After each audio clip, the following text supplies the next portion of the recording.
Ipinagpatuloy ng Senado ang pagdinig sa Sex for Flight Scheme.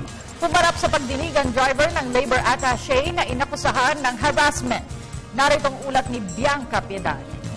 Idiniin ng testigo na lumutang sa pagpapatuloy ng pagdinig ng Senate Blue Ribbon Committee at Committee on Labor, Employment and Human Resource Development si Assistant Labor Attaché Antonio Tony Villaferte sa pangmumolestya nito sa isang Filipina distressed OFW sa Alcobar, Saudi Arabia.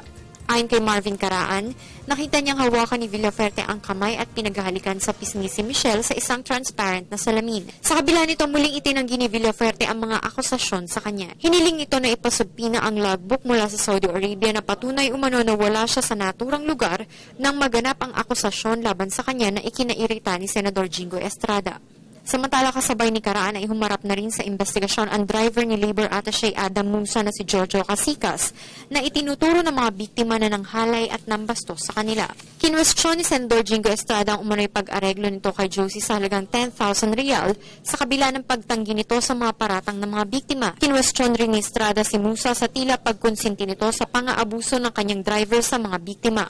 Tinanong naman ni Senador Bam Aquino ang dahilan ni Edith upang aregluhin ang reklamo ng biktimang si Josie laban kay Jojo.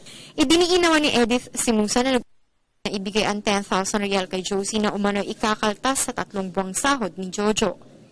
Para sa Telebisyon ng Bayan, Bianca Piedad.